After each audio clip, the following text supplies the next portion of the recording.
شمیتا گفت برادر عزیز خداوند بسیار ذات مهربان است، او کفیل رزق ما است.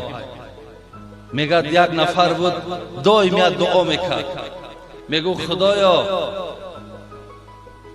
برای من رزق بغاس بده. بغاس، این بغاس کلمه عربی است. وقتی میگه همون زاغ بچه تولد میکنه سفید است. وقتی که همون سفید که هست میگه زاغ سیاه که میبینش فکر میکنه که همین ایمن نیست، ایمن نیست، میگه ترکش میکنه میرود تا زمانی که همین پر سیاه نبراید. پر سیاه که میبراورده است بعد به سراغش میآمده است. یک آدم داغیم میگفت از خدایا مرا رزق همون بغاس بده. بغاسش همون که در حالت همون پشم سفید داشتن. خدا را بینیم برادرای عزیز قدرت چکی، وقتی مادر همرا میپرتویه میرود خداوند در تنه همین چوجه زاغ بگیم یک بوی خودمرده را پیدا میکنه. یک چوجه که یک حیوان میبرد یک بوی دارد کو، وقتی که بوی که باشد بعد کیرما و پشها آمدن میگیرن، همون بوی میگه در تنه می پیدا میشود. دیگر کیرمها و پشها اکو برای خوردنش میان، وقتی نزدیک میان شکارشون کردن میگیرن، خوردنشون میگیرن تا زمانی که پرش میگه سیاه میشده است بعد مادرش سراغش میآمده است. این مردک هم مردکی دانا بوده است، میگفت از خدایا همون رزقی که بغاس دادی مرا خیر رزق بده. مقصد همین خیر رزقی که خودش دویده به پیش مرا آمدن بگیرن. این الله مهربان چه یک ذات مهربانی است که هیچ وقت برادران عزیز در دل ما باید ترس نباشد. در دل ما یگان ترس هم بترسیم برادر عزیز، این رزق چیزی ازلی است. این را کم و زیاد کردن همه در نزد الله مهربان است. این به بندش هیچ وابستگی ندارد. یک قصه دیگر را میگیم دوام که وقتی زیاد گرفتم. میگه یک آدم پولدار ثروتمند وارد مسجد میشود، میاد پیش داملا میاد میگه داملا یگان نیاز نداری؟ مقصد من یک کمتر مبلغ آوردم، اگر یگان حاجت و نیاز داشته باشی مقصد این ما تیاریم که خدمت کنیم.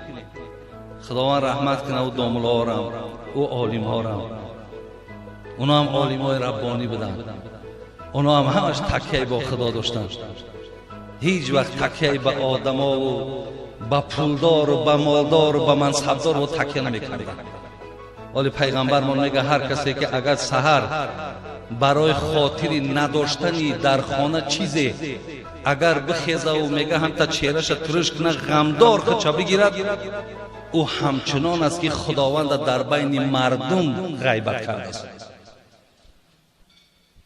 هر کسی که میگه اگر پیغمبرمون یک آدم مالدار اگر به خاطر پولش اگر تعظیم کنه و دستاش پیشی بر کند سه یک دینش عیبین میرود.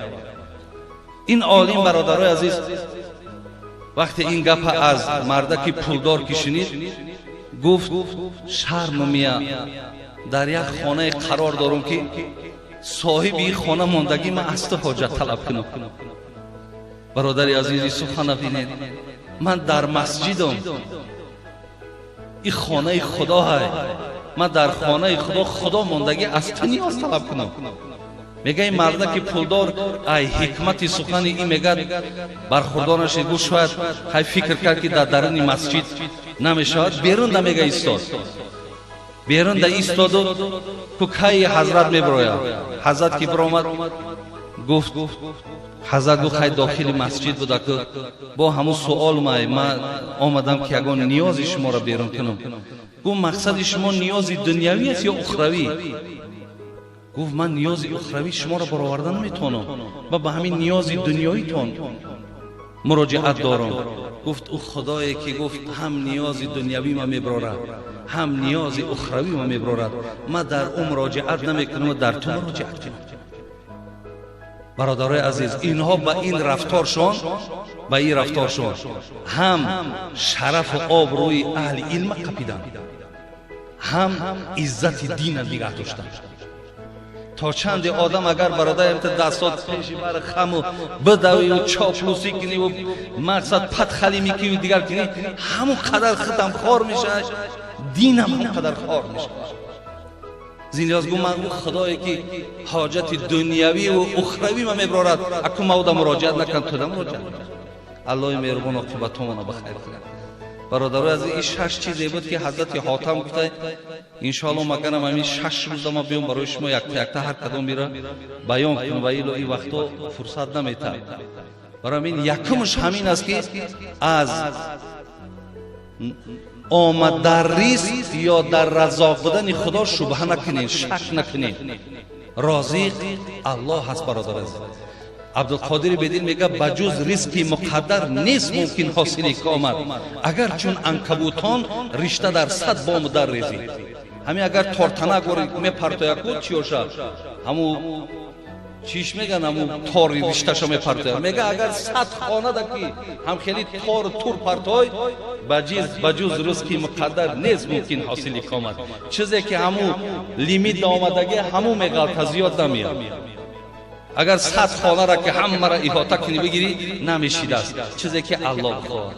عاقبتمون خدا بخیر، ایمانمون با سلامت، اخلاص و محبتمون به دین خدا زیاد بگردونه. از این ماه مبارک الله مهربان شرافتش، خیرش، برکاتش همه ما و شما را برخوردار بگردونه. اهدنا الصراط المستقیم صراط الذين انعمت عليهم غير المغضوب عليهم ولا الضالين آمين يا رب. السلام عليكم ورحمة الله. الله أكبر.